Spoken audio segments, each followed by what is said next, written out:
Hello guys, कैसे आप लोग? ग्रेट, है ना?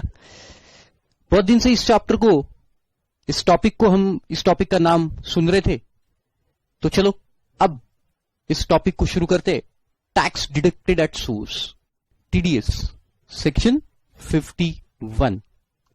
सिंपल टॉपिक, एकदम छोटा सा टॉपिक है, और उसके बाद टीसीएस भी देख लेंगे। ओके, तो देखो, टैक्स डिडक्शन एट सोर्स। तो मैं पहले इसका लॉजिक आपको बता देता हूं शॉर्ट में, फिर आपको जल्दी से समझ में आएगा। ओके, देखो, मान के चलो ये एक पर्सन है आशीष, ये है सप्लायर ऑफ गुड्स, या सर्विसेज, सप्लायर ऑफ गुड्स या सर्विसेज। तो ये क्या करता है, ये सर्विस सप्लाई करता है या गुड्स सप्लाई करता है गवर्नमेंट डिपार्टमेंट को, राइट? देखेंगे इसमें कौन कौन आता है गवर्नमेंट में, गवर्नमेंट अथॉरिटीज या फिर लोकल अथॉरिटीज, ये सब आएंगे, राइट? तो इनको गुड्स सप्लाई करता है या सर्विस सप्लाई करता है। तो अब आशीष ने इनको गुड्स सप्लाई किए गवर्नमेंट को, और गवर्नमेंट इनको पैसा देगा, है ना, consideration.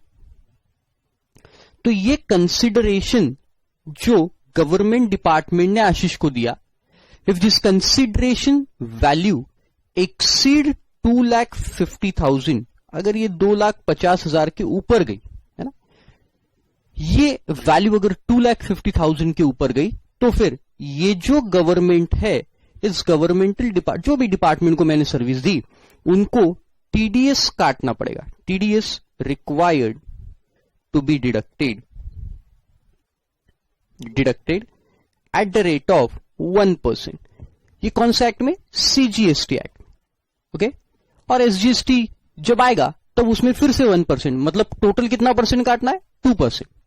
1% for CGST and 1% for SGST. तो ये टीडीएस काट के फिर बचा हुआ पेमेंट जो है वो आशीष को कर देंगे। तो जो पर्सन टीडीएस काटता है इसे कहते हैं बेटा डिडक्टर, और जिसका टीडीएस काटा जाएगा, मतलब मेरा टीडीएस काटा जाएगा, इसको कहते हैं डिडक्टी। ओके, तो मान के चलो कि मेरा एक बिल, मैंने कोई गुड्स सप्लाई किए और उसका एक बिल गवर्नमेंट को दिया। लेट्स से वो बिल है 10 लाख रुपीस का। ओके, उसकी वैल्यू, अब ये वैल्यू पे मैंने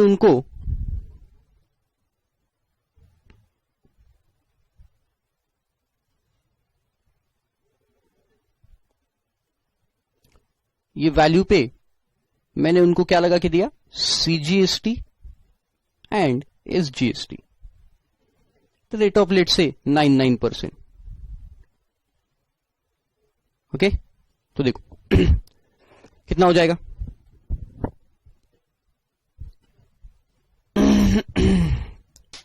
तो हम लोगों ने इनको जीएसटी लगा के दिया 10 लाख,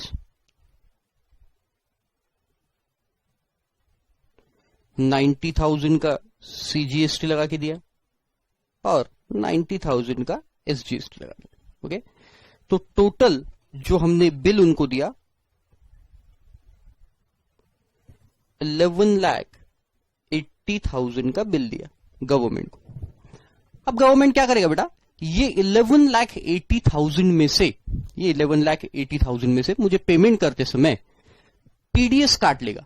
टीडीएस कौन से वैल्यू पे काटेगा? तो टीडीएस काटेगा बेटा ये 10 लाख रुपए पे। हमेशा याद रखना, जो टीडीएस काटे वो टैक्स पे टीडीएस थोड़ी ना काटेंगे, वो किस पे काटेंगे? वैल्यू पे।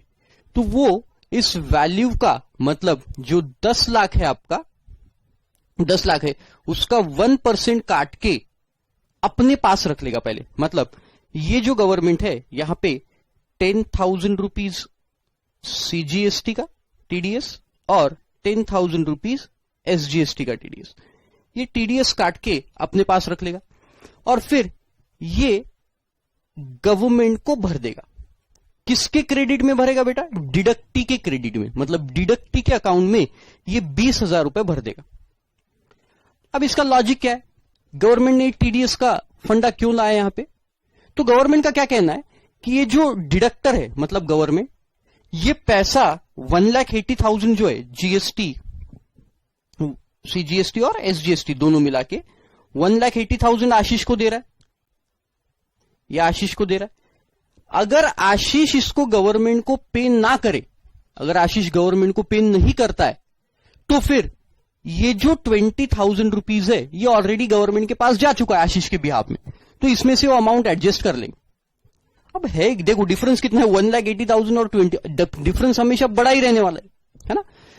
तो ये कोई लॉजिक इसके पीछे मुझे नजर नहीं आता, बट ठीक है, गवर्नमेंट ने फंडा डाला है तो हम लोगों को पढ़ना पड़ेगा। ओके, तो बेसिकली क्या है कि जो डिडक्टर रहेगा ये गवर्नमेंट डिपार्टमेंट, इसको टीडीएस काटना है। किसका टीडीएस काटना है बेटा? डिडक्टी का, जो उनको गुड्स या सर्विसेज को सप्लाई करेगा, राइट। प्रोवाइडेड ये जो वैल्यू है, ये वैल्यू कितने रुपए के ऊपर जाना चाहिए? 2,50,000 के ऊपर। अच्छा, दूसरी इंपॉर्टेंट बात, ये जो वैल्यू आपकी 2,50,000 के ऊपर गई, ये वैल्यू सिंगल कॉन्ट्रैक्ट की होना चाहिए। बहुत ही इंपॉर्टेंट है, सिंगल कॉन्ट्रैक्ट मतलब क्या? मैंने गवर्नमेंट से साल भर में 5 कॉन्ट्रैक्ट की, अलग अलग 5 कॉन्ट्रैक्ट की, और कॉन्ट्रैक्ट 1 की प्राइस है 1 लाख, कॉन्ट्रैक्ट 2 की प्राइस 1 लाख, 3 की भी सेम, 4 की भी सेम, 5 की भी सेम, ये सबकी 1-1 लाख रुपए प्राइस है। एक ही पर्सन है, आशीष ने ही कॉन्ट्रैक्ट किया गवर्नमेंट से। Whether government is required to deduct the TDS? The answer is no, government को टीडीएस नहीं डिडक्ट करना पड़े। याद रखना बेटा, हम सिंगल कॉन्ट्रैक्ट अगर 2.5 लाख के ऊपर जाए, 2,50,000 के ऊपर जाए, तो ही टीडीएस काटना है। Getting the point? बट हां, अगर कॉन्ट्रैक्ट सिंगल कॉन्ट्रैक्ट है 5 लाख रुपीस का, और पेमेंट पार्ट में आ रहा है, देखो ये सवाल आपके दिमाग में आया होगा, अब पेमेंट पार्ट में आ रहा है, मतलब गवर्नमेंट पहले 1 लाख रुपए दे रही, फिर कुछ महीनों बाद 1 लाख देगी, फिर कुछ महीने बाद 1 लाख, फिर कुछ महीने बाद 1 लाख, फिर कुछ महीने बाद 1 लाख। बताओ क्या अब टीडीएस काटना पड़ेगा? Yes, correct, the answer is yes. क्यों बेटा? क्योंकि यहां सिंगल कॉन्ट्रैक्ट जो है, ये सिंगल कॉन्ट्रैक्ट आपका 2.5 लाख के ऊपर चलेगा, तो कॉन्ट्रैक्ट की वैल्यू 2.5 लाख से ऊपर जाना चाहिए, तो टीडीएस डिडक्ट करना मैंडेटरी। फिलहाल ये जो डिडक्शन है, टीडीएस का डिडक्शन, ये सिर्फ गवर्नमेंट डिपार्टमेंट को मैंडेटरी किया है, बट लॉ में लिखा गया है कि एज में भी प्रिस्क्राइब, मतलब वो किसी और पर्सन को भी नोटिफाई कर सकते कि they can be deductor. Okay, तो यहां पे फिलहाल जो रेसिपिएंट है गुड्स और सर्विसेज का, वो केवल गवर्नमेंट होना चाहिए, तभी टीडीएस डिडक्ट करने की लायबिलिटी आएगी। राइट, सप्लायर कोई भी हो सकता है, लेकिन रेसिपिएंट वही लोग होना चाहिए। और रेसिपिएंट जब पैसा पे करेगा, मतलब गवर्नमेंट जब पैसा पे करेगा सप्लायर को, तो उसे डिडक्टी का मतलब ही सप्लायर का टीडीएस काटना पड़ेगा। Okay, great. एक छोटा सा पॉइंट इसमें और बता दूं मैं, सिंपल पॉइंट है। देखो, सवाल ये उठा कि मेरा बिल है, मान के चलो 2 लाख रुपीस का, या 2,20,000 रुपीस का वैल्यू। ओके, और इसके ऊपर सीजीएसटी एंड एसजीएसटी अगेन 99%, तो कितना आता है? देखो, 2,20,000 इंटू 9%, 19,800 और 19,800, तो टोटल देखो कितना हो गया, प्लस 2,20,000, ये हो गया 2,59,600। अब सवाल उठा, ये मैंने बिल, या आशीष ने बिल गवर्नमेंट को दे दिया, क्या गवर्नमेंट को टीडीएस काटने की लायबिलिटी आएगी? The answer is no. Why बेटा? ये बिल की तो वैल्यू 2.5 लाख के ऊपर गई सर। बेटा, आपको टैक्सेस पकड़ के वैल्यू नहीं देखना है, आपको नेट वैल्यू देखना है, ये वाली वैल्यू देखना है। अरे सिंपल सी बात है, टैक्स पे आप टैक्स काटोगे क्या? नहीं, अरे ये टैक्स ही है ना, तो ये टैक्स पे टीडीएस कैसे काटोगे? टीडीएस किस पे काटा जाएगा बेटा? वैल्यू पे काटा जाएगा। तो ये वैल्यू जो है वो 2.5 लाख से कम है, तो गवर्नमेंट को यहां इस ट्रांजैक्शन में टीडीएस काटने की जरूरत नहीं। आपके समझ में आ रहा है? ग्रेट, बहुत सिंपल है। मैं पहले चैप्टर पूरा आपको समझा दे रहा हूं, फिर अपन एक साथ उसको पढ़ लेंगे। Okay, next point. अब देखो, मान के चलो ये वैल्यू है 3 लाख रुपए जो मैंने सप्लाई किया, आशीष ने जो सप्लाई किया, this is value of supply, value of supply. ये वैल्यू ऑफ सप्लाई है 3 लाख रुपए। ये सप्लाई किया कोई गवर्नमेंटल डिपार्टमेंट को, राइट? अब ये जो सप्लाई किया 3 लाख रुपए का सप्लाई, इसके ऊपर गवर्नमेंट को टीडीएस डिडक्ट करना है। Yes, correct. कितना डिडक्ट करेंगे बेटा? टीडीएस 3,000 रुपए प्लस 3,000 रुपए, इतना टीडीएस 6,000 रुपीज डिडक्ट करेंगे। और ये 6,000 रुपीज गवर्नमेंट डिडक्ट करके सीजीएसटी को पे कर देगा, सीजीएसटी और एसजीएसटी। ये किसके क्रेडिट में जाएगा बेटा? ये जाएगा आशीष के अकाउंट के क्रेडिट। क्रेडिट में मतलब कहां जाता है? ये जाता है इलेक्ट्रॉनिक कैश लेजर में। ये जो टीडीएस कटेगा ये इलेक्ट्रॉनिक कैश लेजर में जाएगा। और फिर जब आशीष की, मान के चलो इस पे लाइबिलिटी आएगी आपकी, जो 3 लाख रुपए आपने पे किए थे उसके ऊपर ये वैल्यू 3 लाख पे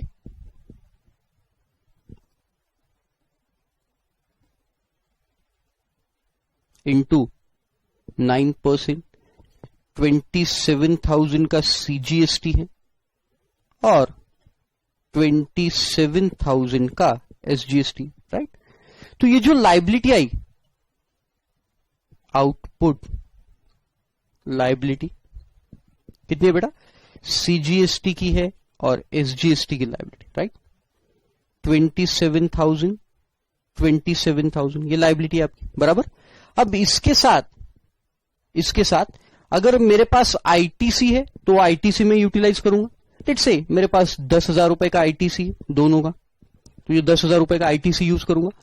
और इसके अलावा अब मैं ये जो टीडीएस था जो इलेक्ट्रॉनिक कैश लेजर में है, ये टीडीएस भी मैं यूज कर सकता हूं। तो टीडीएस कितना है आपका?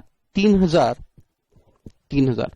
और फिर बचा हुआ जो पैसा है वो मुझे अगेन कैश में पे करना। आपके समझ में आया? तो टीडीएस जो ये काटा आपका, ये TDS you can utilise for the payment of tax, बस ऐसा कॉन्सेप्ट है।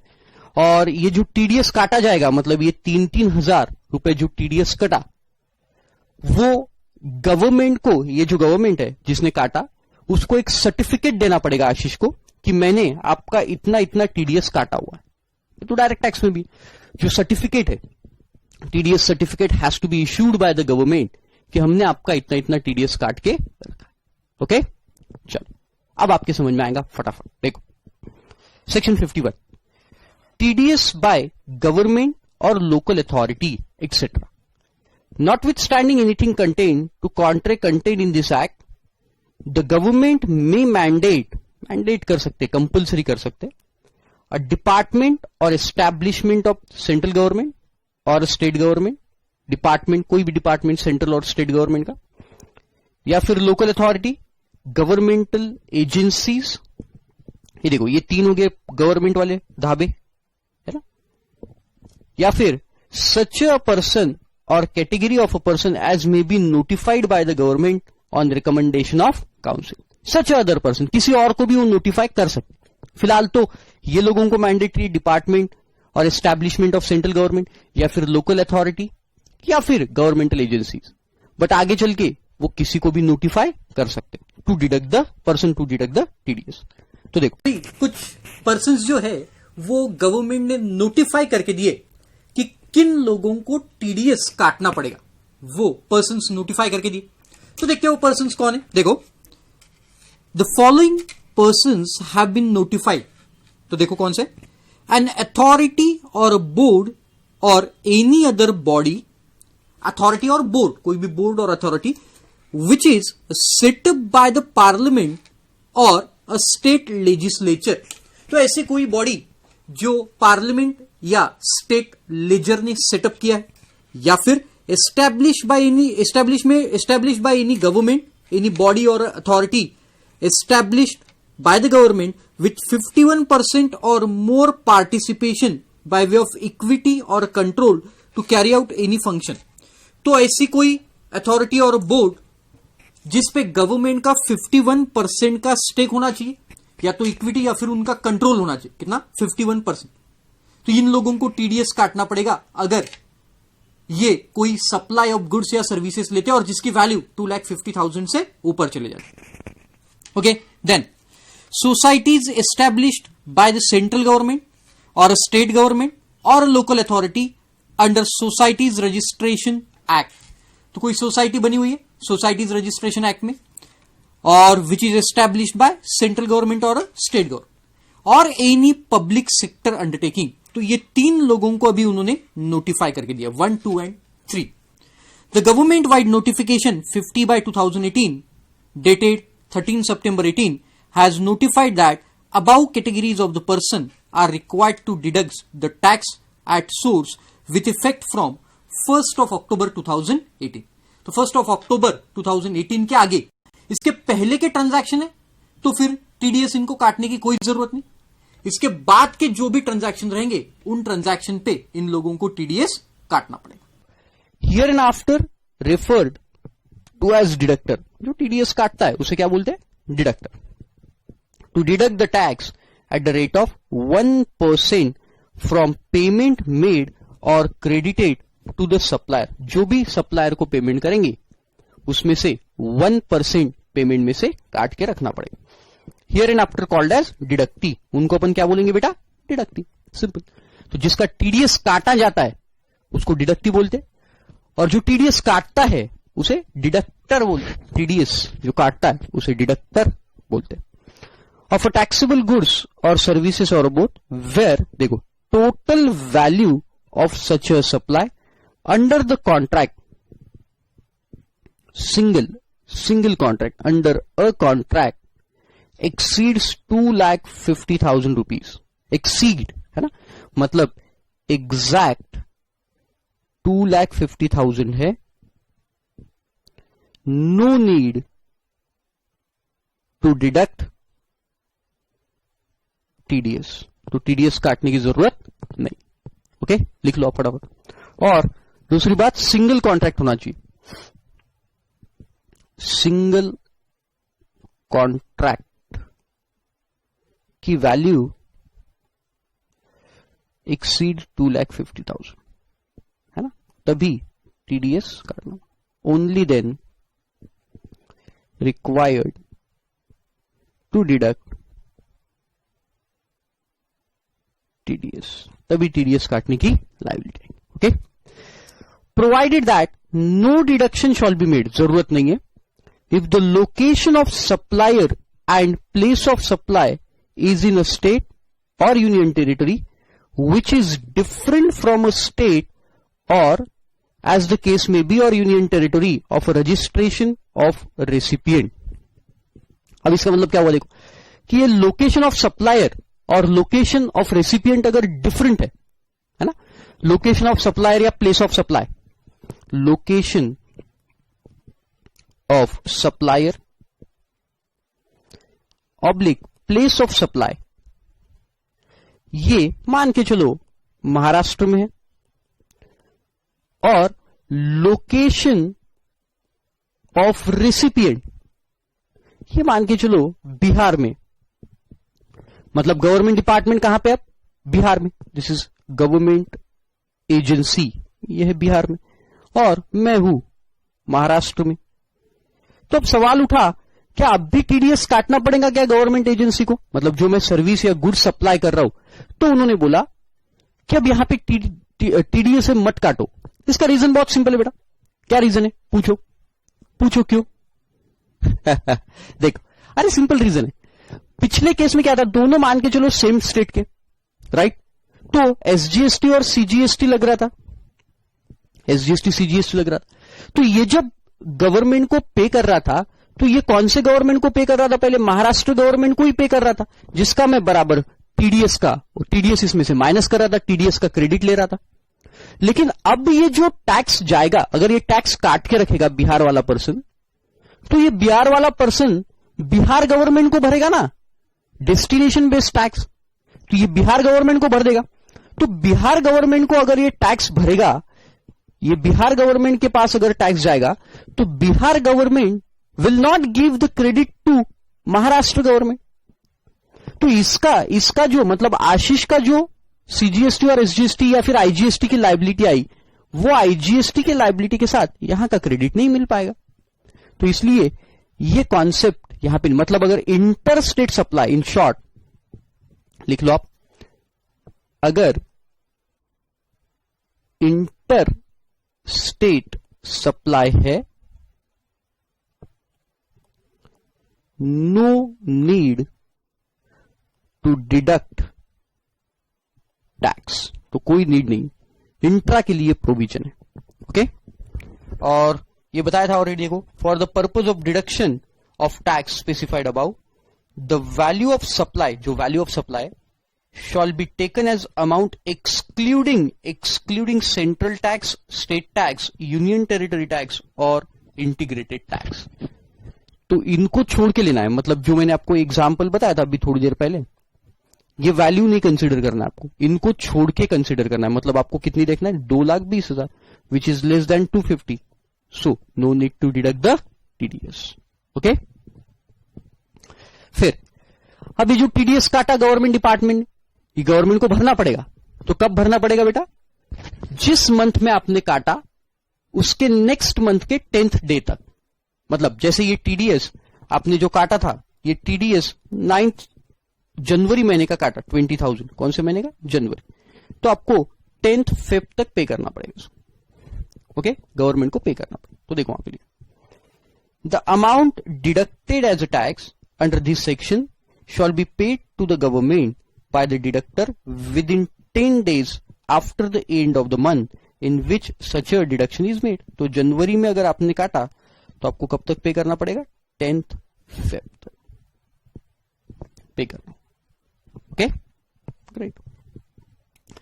फिर सर्टिफिकेट ऑफ टीडीएस, जो टीडीएस गवर्नमेंट काटेगा उसका सर्टिफिकेट सप्लायर को देना पड़ेगा, राइट। तो देखो, the deductor shall furnish to deductee certificate mentioning therein a contract value, कितना वैल्यू था आपका कॉन्ट्रैक्ट का, कितने रेट से मैंने टीडीएस काटा, कितना अमाउंट काटा, and amount paid to the government and other such particulars in such a manner as may be prescribe. तो कितना टीडीएस काटा, कितने वैल्यू पे, और आपके कॉन्ट्रैक्ट की वैल्यू कितनी, वो सब देना पड़ेगा। Fails to furnish the certificate, तो देखो जब ये टीडीएस भर देता है गवर्नमेंट, है ना, गवर्नमेंट एजेंसी सीजीएसटी और एसजीएसटी जब भर देगा टीडीएस काट के, तो भरने के बाद विद इन 5 days उनको सर्टिफिकेट इश्यू करना ही पड़ेगा। कितने दिन में, 5 दिन में। और अगर नहीं करते तो फिर इनके ऊपर लेट फी भी लगती। तो देखो, if any deductor fails to furnish a deductee the certificate after deducting the TDS tax at source within 5 days of crediting the amount deducted to the government, the deductor shall pay by way of late fee of a sum of rupees 100 per day from the day after the expiry of such a 5 days until the failure rectified, subject to maximum 5,000। Simple, मतलब क्या, देखो जैसे TDS है जनवरी महीने का, मतलब payment जनवरी महीने में किया, तो 10 तारीख तक आपको डिपॉजिट करना है ना, 10th फेब तक। तो गवर्नमेंट ने क्या किया, ये टीडीएस मान के चलो 8th फेब को जमा किया, 8th फेब को credited to government, central government को क्रेडिट कर दिया टीडीएस, है ना, टीडीएस क्रेडिट टू। तो यहां से 5 दिन के अंदर, मतलब 9, 10, 11, 12, 13, 13th तक आपको इसको 13th फेब तक government shall issue certificate to Ashish, that is supplier। Supplier को ये सर्टिफिकेट देना पड़ेगा within how many days बेटा, 5 days. And if he fails to give the certificate, 100 rupees per day. कहां से शुरू होगा भाई 100 रुपीज पर डे? 14 से. Late fee of 100 rupees per day starts from 14th Feb, subject to maximum 5,000. तो 5,000 से ऊपर नहीं जा सकते, मैक्सिमम 5,000. ओके, तो देख credit claim by the deductee. अब डिडक्टी उसका क्लेम ले सकता है. The deductee shawl claim the credit in electronic cash laser. Cash ledger credit में नहीं जाएगा, ध्यान रखो, ये कैश लेजर में पैसे जाए. मतलब इससे आप इंटरेस्ट और लेट फी भी पे कर सकते हो. ये ऑलरेडी पिछले चैप्टर में देखा. Of the tax deducted and reflected in the return of a deductor furnished under subsection 3 of 39. तो डिडक्टर अपने रिटर्न में भी दिखा देगा उसको. Fails to deposit the TDS. अगर गवर्नमेंट डिपार्टमेंट या गवर्नमेंट एजेंसी ने टीडीएस डिपॉजिट नहीं किया तो क्या इंटरेस्ट लगेगा उनको. If the deductor fails to pay to the government the amount deducted as a tax under subsection 1, he shall pay the interest. लिख लो आप, 18% रहता है per annum, in accordance with the provision of subsection 1 of 50 in addition to the amount so deducted. तो जो amount deduct किया उसके addition में इंटरेस्ट भी पे करना पड़ेगा. तो देखो, एक तो टीडीएस काटना है, टीडीएस काट के गवर्नमेंट को नेक्स्ट मंथ के 10th तक डिपॉजिट करना है, और नहीं किया तो 18% का इंटरेस्ट है. और वो जो लेट फी ऊपर देखी वो थी सर्टिफिकेट के लिए, तो कंफ्यूज मत हो जाना. ये इंटरेस्ट किसके लिए बेटा? Late deposition of TDS. और वो क्या है कि जो आपने सर्टिफिकेट हो विद इन 5 days नहीं दिया after crediting the TDS to the government. तो दोनों अलग अलग. Amount of default. The determination of amount of default under section shall be made in manner specified in 73 and 74. तो ये रिकवरी के सेक्शंस है, रिकवरी, पेनल्टी वगैरह, ये सब देखेंगे अपन जब जाएंगे. Refund in case of excess or erroneous deduction. अगर ज्यादा टीडीएस डिडक्ट कर लिया गवर्नमेंट एजेंसीज ने आपका, तो फिर उसका रिफंड मिल जाएंगे. The refund to the deductor or deductee arising on account of excess or erroneous deduction, ज्यादा डिडक्ट कर लिया, shall be dealt in accordance with the provision of 54. ये रिफंड का सेक्शन देखेंगे. Provided that no refund to the deductor shall be granted if the amount deducted has been credited in electronic cash ledger of deductee. अगर deductor ने ज्यादा TDS काटा है ना, deductor ने ज्यादा टीडीएस काटा और वो डिडक्टी के अकाउंट में भर दिया, तो फिर डिडक्टर कैसे रिफंड क्लेम करेगा? नहीं कर सकता. वो तो अब किसके पास में चले गया बेटा? डिडक्टी के पास. तो deductee can claim the refund. Simple. कितना सिंपल चैप्टर था, है ना. तो 2-4 बातें याद रखने लायक है इसमें. एक तो कॉन्ट्रैक्ट सिंगल होना चाहिए. एक कॉन्ट्रैक्ट की वैल्यू 2,50,000 से ऊपर जाना चाहिए. एग्जैक्ट 2,50,000 है, no need to deduct the TDS. Recipient governmental agency होना चाहिए, गवर्नमेंट बॉडीज होना चाहिए, या फिर लोकल अथॉरिटी होना चाहिए. 1% से टीडीएस काटना है. वैल्यू 2.5 लाख की देखते समय आप उसमें सीजीएसटी और एसजीएसटी ये टैक्सेस को इंक्लूड नहीं करेंगे. और अगर रेसिपिएंट का लोकेशन और सप्लायर का लोकेशन या प्लेस ऑफ सप्लाई अलग अलग स्टेट में है, तो फिर आप टीडीएस नहीं काटोगे. ओके, तो देखो एक एग्जांपल दिया है, सिंपल कर लेते उसको. Computation of TDS. XYZ limited has supplied the goods to local authority. Yes, TDS की लायबिलिटी आएंगी लोकल अथॉरिटी पे ऑफ ₹11,80,000 इंक्लूसिव ऑफ जीएसटी. तो इसमें जीएसटी इंक्लूड है बेटा 18%. तो पहले तो इसको बाहर निकालना पड़ेगा हमको. Determine the amount of tax to be deducted at source. Also determine the interest liability if the tax is deducted at source on 25/12/17 and deposited on 28/3/18. Right. तो देखो पहले तो अपन वैल्यू देख लेते. 11,80,000 sorry, divided by 118 into 100. Value आ गई बेटा 10 लाख, है ना. तो वैल्यू 10 लाख की. ये 10 lakhs पे 1% के हिसाब से टीडीएस काटना है, TDS eight the rate of 1%, 10,000 rupees TDS काटना है। ओके, अब ये कब हुआ बेटा? 25/12/17 को पेमेंट हुआ, 25/12/17 मतलब दिसंबर महीने की बात है। तो जनवरी 10 तक पेमेंट हो जाना चाहिए था गवर्नमेंट को, जनवरी 10 जनवरी तक, लेकिन किया कब उन्होंने? 28 मार्च 18 को, मतलब इतना डिले है, राइट? तो इतने डिले का इंटरेस्ट लगेगा। तो कितना डिले देख लेते, देखो वो सब लिखा है, 2,50,000 एक्सीड है। तो 10 जनवरी को डिपॉजिट करना चाहिए था, किया डिपॉजिट 28 को मार्च को, तो डिले कितने दिन का हो गया देखो? 77 डेज का। ओके, और कितने अच्छा हाँ, इंटरेस्ट वैल्यू पे नहीं लगेगा बा, ये स्टूडेंट गलती करके आते। इंटरेस्ट किस पे लगता है बेटा? टैक्स अमाउंट पे, टीडीएस अमाउंट पे। तो टीडीएस अमाउंट 10,000, वैल्यू पे कभी भी इंटरेस्ट नहीं लगता, ये गलती मत करके आना। ओके, तो ये 10,000 into 18% into 77 divided by 365, it comes to 38। इतना इंटरेस्ट पे करना पड़ेगा excess. Okay, so this is all about TDS. Okay.